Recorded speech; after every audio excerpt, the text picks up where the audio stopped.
नमस्कार विद्यार्थी मित्रांनो, इयत्ता 12वी कॉमर्स विषय OC&M. मुलांनो, आपलं चौथं प्रकरण चालू आहे व्यवसाय सेवा, बिझनेस सर्व्हिसेस. आजच्या प्रस्तुत पाठामध्ये आपण विम्याची उर्वरित तत्वे अभ्यासणार आहोत.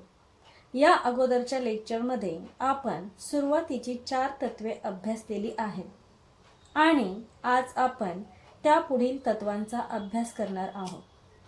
इथे 5वं जे तत्व आहे ते आहे योगदानाचे तत्व. कोणते तत्व? योगदानाचे तत्व. आता हे जे योगदानाचे तत्व आहे हे तत्व विम्याच्या सर्व करारांसाठी लागू होते.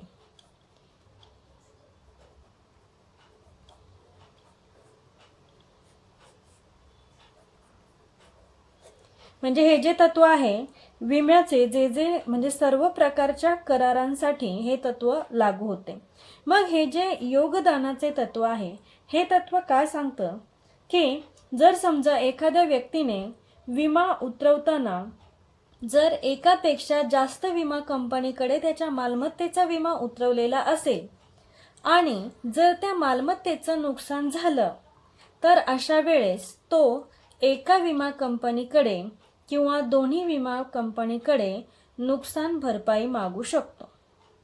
मग अशा वेळेस जरी एका विमा कंपनीकडे जरी नुकसान भरपाई मागितली तरी सुद्धा ती कंपनी नुकसान भरपाई देऊ शकते. म्हणजे त्यांच्याकडे जेवढ्या रकमेचा विमा उतरवलेला आहे त्या रकमेपर्यंत ती पहिली विमा कंपनी काय करते, म्हणजे काय करू शकते, ती विम्याची रक्कम देऊ शकते. मग आता आपण एक उदाहरण पाहूया की कुमारी सायली यांची संपत्ती म्हणजे समजा 2 लाख रुपयांची त्यांची मालमत्ता असेल आणि त्यांनी 2 लाख रुपयांच्या मालमत्तेचा विमा विमा कंपनीकडे म्हणजे कंपनीकडे 1 लाख रुपयांचा विमा काढलेला आहे आणि कंपनीकडे 1 लाख रुपयांचा विमा काढलेला आहे. म्हणजे एकाच कंपनीकडे 2 लाखाचा विमा न काढता सायली यांनी काय केलेलं आहे, कंपनीकडे 1 लाख रुपयांचा विमा आणि कंपनीकडे 1 लाख रुपयांचा विमा काढलेला आहे. मग जर समजा ह्या 2 लाख रुपयांच्या मालमत्तेपैकी जर 1 लाख रुपयांच्या मालमत्तेचं नुकसान झालं आणि कुमारी सायली यांनी कंपनीकडे नुकसान भरपाईची हमी मागितली किंवा नुकसान भरपाई मागितली तर अशा वेळेस कंपनी कुमारी सायली यांना 1 लाख रुपयाची नुकसान भरपाई देईल. परंतु जर 2 विमा कंपन्यांकडे नुकसान भरपाई असेल तर अशा वेळेस कंपनीला सुद्धा या नुकसान भरपाईमध्ये काय करावं लागतं, स्वतःचं योगदान द्यावं लागतं. मग अशा वेळेस जर आणि ह्या दोघांकडे निम्मा जर विमा उतरवलेला असेल तर अशा वेळेस दोघांचीही या नुकसान भरपाईसाठी निम्मीच जबाबदारी असेल, निम्मच दायित्व असेल. म्हणजे जरी कंपनीने जरी ही 1 लाख रुपये विम्याची नुकसान भरपाई जरी दिलेली असली तरी मग कंपनी ह्या 1 लाखाच्या निम्मे म्हणजे कंपनीला 50,000 रुपये काय करते, देते. कारण ह्यांची जबाबदारी किती आहे, कंपनीची सुद्धा निम्मी जबाबदारी आहे. म्हणजेच ह्या तत्वाला काय म्हटलं जातं, योगदानाचे तत्व. म्हणजे जर समजा एखादी व्यक्ती एका विमा कंपनीकडे विमा उतरवण्याऐवजी 1 पेक्षा जास्त विमा कंपनीकडे जर विमा उतरवत असेल आणि जर समजा त्या मालमत्तेचं नुकसान झालं असेल तर अशा वेळेस ते नुकसान झाल्यानंतर त्या नुकसानीची भरपाई ती व्यक्ती एका कंपनीकडून पण करू शकते किंवा दोन्ही कंपनीकडून पण करू शकते. जरी एका कंपनीकडून जरी भरपाई केली तरी सुद्धा दुसऱ्या कंपनीचं सुद्धा काय केलं जातं, दायित्व किंवा देयतेची जबाबदारी या कंपनीकडे म्हणजेच पहिल्या कंपनीकडे गृहीत धरली जाते.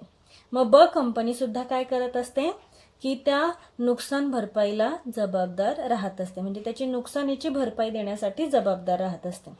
म्हणजे जेवढ्या प्रमाणात विमा उतरवलेला आहे तेवढंच प्रमाण हे नुकसान भरपाईचं असणार आहे. याच तत्वाला काय म्हटलं जातं, योगदानाचे तत्व. त्यानंतर पुढील विमा तत्व आहे ते म्हणजेच नुकसान कमी करण्याचे तत्व. आता नुकसान तर झालंय पण मग ते कमी करण्याचं तत्व म्हणजे नेमकं काय, की बऱ्याचदा व्यक्ती जर एखाद्या वस्तूचा विमा उतरवत असेल आणि विमा उतरवल्यानंतर त्या वस्तूचं नुकसान होत असताना सुद्धा तो त्याच्याकडे लक्ष देत नसेल किंवा नुकसान होत असेल, तर ते नुकसान होण्यापासून त्या वस्तूची काळजी घेत नसेल किंवा ते नुकसान होण्यापासून वाचवत नसेल, तर हे असं करून चालत नाही. म्हणजे हे नुकसान कमी करण्याचं तत्व काय सांगत असतं की जर समजा एखाद्या व्यक्तीने त्याच्या मालमत्तेचा जर विमा उतरवलेला असेल, तर त्या मालमत्तेचं नुकसान कमी कसं होईल, नुकसान काय कमी कसं होईल याचा सतत त्याने प्रयत्न केला पाहिजे.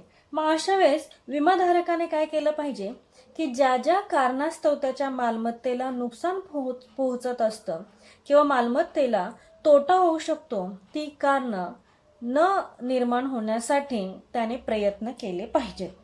म्हणजे तशा प्रकारे त्याने कृती करणं गरजेचं आहे. म्हणजेच मालमत्तेचे रक्षण करणे आणि तोटा टाळणे. काय सांगितलं मी? मालमत्तेचे रक्षण करणे म्हणजे मालमत्तेचं काय केलं पाहिजे, रक्षण केलं पाहिजे आणि त्याचबरोबर तोटा टाळणे. मालमत्तेचे रक्षण केलं पाहिजे आणि रक्षण करता करता त्या मालमत्तेमुळे त्याला तोटा होणार नाही, तर तोटा टाळणे आणि मालमत्तेचे रक्षण करणे ही विमाधारकाची काय आहे, जबाबदारी आहे. म्हणजे हे तत्व काय सांगतं की विमा उतरवलाय आणि नुकसान झालं तरी त्याची भरपाई मिळणार आहे, म्हणून तो जर निष्क्रिय राहत असेल तर हे पूर्णतः काय आहे, चुकीचं आहे. म्हणजेच हे नुकसान कमी करण्याचं तत्व आपल्याला काय सांगतं की विमा उतरवल्यानंतर विमाधारकाने संबंधित मालमत्तेचे रक्षण करणे आणि त्या मालमत्तेचा तोटा कसा होणार नाही याची काळजी घेणे ही त्याची जबाबदारी समजली जाते. आता आपण इथे एक उदाहरण पाहूया की श्रीयुत जयंत यांच्या घराला काय लागलेली आहे, आग लागलेली. आणि आग लागलेली असताना त्यांनी काय केलेलं की त्या घराचा विमा उतरवलेला होता. घराचा काय केलेला, विमा उतरवलेला होता. मग जर समजा श्री जयंत यांनी काय केलं पाहिजे, घर जरी जळत असेल तरी सुद्धा विमा उतरवलाय म्हणून निष्क्रिय राहून चालेल का, नाही. तर ते घर कमीत कमी कसं जळेल यासाठी त्याने काय केलं पाहिजे, प्रयत्न केला पाहिजे. म्हणजे तो काय करतो, मालमत्तेचं रक्षण करतो आणि त्या मालमत्तेचं तोटा किंवा नुकसान होण्यापासून तो काळजी घेत असतो. म्हणजे घराचा विमा उतरवलाय, घर पूर्ण जळालं तरी सुद्धा त्याला सर्व पैसे जरी मिळणार असतील तरी सुद्धा त्याने ती मालमत्ता वाचवण्याचा प्रयत्न केला पाहिजे. त्यानंतर पुढचं जे तत्व आहे ते म्हणजे सर्वसाधारण कारण तत्व किंवा यालाच निकटतम तत्व असं म्हटलं जातं. काय म्हटलं जातं, निकटतम तत्व. म्हणजेच काय की सर्वसाधारणपणे व्यक्ती जो विमा उतरवत असते, तर ज्यावेळेस ज्या मालमत्तेचा विमा उतरवलेला असेल आणि जर विमा उतरवलेल्या मालाचं नुकसान एकापेक्षा जास्त कारणांमुळे झालेलं आहे, तर अशा वेळेस नुकसान नेमकं कोणत्या कारणामुळे झालेलं आहे, म्हणजेच किंवा हे जे मालाचं नुकसान झालेलं आहे तर हे नुकसान होण्यासाठी कोणतं कारण महत्त्वाचं आहे किंवा कोणतं कारण संभाव्य आहे हे विचारात घेतलं जातं. म्हणजे त्याला सर्वसाधारण कारण तत्व म्हटलं जातं. म्हणजे संभाव्य कोणत्या कारणामुळे नुकसान झालेलं आहे तर त्याचा विचार नुकसान भरपाई देताना केला जात असतो. म्हणजेच जर समजा आता इथे आपल्याला एक पुस्तकामध्ये उदाहरण दिलेलं आहे की जर समजा एखाद्या विमादाराने काय केलेलं आहे, त्याच्या मालमत्तेचं समजा दागिन्यांचा विमा उतरवलेला आहे असं आपण गृहीत धरूया. त्याने काय केलेलं आहे, त्याच्या मालमत्तेचा दागिन्यांचा विमा उतरवलेला आहे आणि जर समजा जर त्याच्या घरामध्ये चोरी झाली आणि त्या चोरीमध्ये ते दागिने चोरीला गेले आणि विमाधाराने त्या मालमत्तेच्या चोरीच्या जोखमीसाठी अगोदरच विमा उतरवलेला होता. त्यामुळे मग चोरांनी जर त्या दागिन्यांची चोरी केली आणि जाता जाता काय केलं त्यांनी की त्याचं जे घर आहे विमाधारकाचं ते घर काय केलं, घर पेटवून दिलं. मग अशा वेळेस घर पण जळालं आणि दागिन्यांची पण चोरी झाली. म्हणजे झालं काय नेमकं की नुकसान काय झालंय, नुकसान काय झालंय, मालमत्तेचं पण नुकसान झालेलं आहे आणि घराचं पण नुकसान झालेलं आहे. म्हणजे घराचे नुकसान काय झालंय तर घर पूर्णपणे जळालेलं आहे आणि मालमत्तेचे नुकसान जे झालेलं आहे म्हणजेच हे दागिने काय झालेले आहेत, चोरीला गेलेले आहेत. मग अशा वेळेस हे जे नुकसान आहे हे नुकसान दोन्ही प्रकारचं काय झालेलं आहे, दोन्ही प्रकारचे तोटे झालेले आहेत, दोन्ही प्रकारचं नुकसान झालेलं आहे. अशा वेळेस या नुकसानीला सर्वात जवळचं किंवा संभाव्य कारण कोणतं आहे हे शोधलं जातं, हे काढलं जातं आणि त्यानुसारच विम्याची रक्कम दिली जाते. मग अशा वेळेस जर समजा चोरट्यांनी काय केलं की दागिन्यांची चोरी केली आणि घर काय केलं, जाळून टाकलं, तर अशा वेळेस काय झालं की दागिन्यांचा विमा उतरवलेला असल्यामुळे साहजिकच त्या दागिन्यांची नुकसान भरपाई मिळेल, नुकसान भरपाई त्या व्यक्तीला मिळेल, पण घराचं जे नुकसान झालेलं आहे ते मात्र त्याची नुकसान भरपाई मिळणार नाही. म्हणजे संभाव्य कारण जे आहे ते जळणे आहे, की घर जे जाळलेलं आहे ते संभाव्य कारण मानलेलं आहे. म्हणजेच नुकसानीचं सर्वात जवळचं कारण हे आग होतं, परंतु घराचा जो विमा आहे तो चोरीच्या जोखमीसाठीचा जर असेल तर आणि आगीमुळे होणाऱ्या नुकसानीचा नसेल तर अशा वेळेस विमा संस्थेकडून त्या विमेधाराला आगीपासून जे नुकसान झालेलं आहे त्याचा विमा मिळणार नाही. म्हणजे त्यांनी फक्त विमा कसला उतरवलेला की मालमत्तेचं नुकसान झालं असेल म्हणजे चोरी या कारणासाठीच त्याने जर विमा उतरवलेला असेल आणि घराचं जे नुकसान जर जळण्यापासून होणार असेल तर ते जळण्याचं कारण त्याने घेतलं नसेल, परंतु घर तर जळालेलं आहे, मग अशा वेळेस घराचा विमा त्याला मिळणार नाही, परंतु चोरीचा विमा मात्र त्याची नुकसान भरपाई ही विमेधारकाला नक्की मिळेल. म्हणजे ज्यावेळेस एखादी व्यक्ती विमा उतरवत असते त्यावेळेस तो सर्वच कारणांसाठी विमा उतरवत नाही, सर्व कारणांसाठी विमा उतरवू शकत नाही, विमा उतरवू शकत नाही. तसं विमा कंपनीच्या करारांमध्ये अटी वेगवेगळ्या प्रकारच्या असतात, त्यामुळे सर्वच प्रकारच्या कारणांसाठी विमाधारक विमा उतरवू शकत नाही. मग अशी काही कारणे असतील की ज्या कारणाने मालमत्तेला नुकसान पोहोचलेलं आहे आणि त्याचा विमा उतरवलेला नसेल तर अशा वेळेस विमा कंपनी त्या कारणासाठी विमा भरपाई देत नाही, नुकसान भरपाई देत नाही.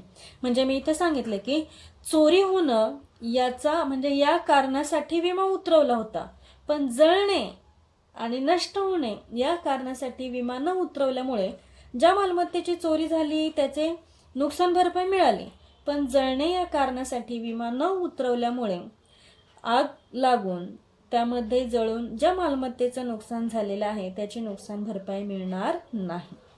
त्यालाच सर्वसाधारण कारण तत्व किंवा निकटतम तत्व असं म्हटलं जातं. आता मुलांना आपण ही जी 3 तत्वे पाहिलेली आहेत ते पुन्हा एकदा थोडक्यात अभ्यासूया. योगदानाचे तत्व, योगदानाचे तत्व काय सांगतं की जर समजा एखादी व्यक्ती एका विमा कंपनीकडे विमा न उतरवता वेगवेगळ्या विमा कंपनीकडे विमा उतरवत असेल तर अशा वेळेस जर संबंधित मालमत्तेचं जर नुकसान झालं तर जेवढ्या विमा कंपन्यांकडे विमा उतरवलेला आहे त्या सर्व विमा कंपन्या काय करू शकतात म्हणजे ते नुकसान भरपाई देण्यासाठी त्या जबाबदार असतात. जर समजा विमेदाराने एकाच विमा कंपनीकडे नुकसान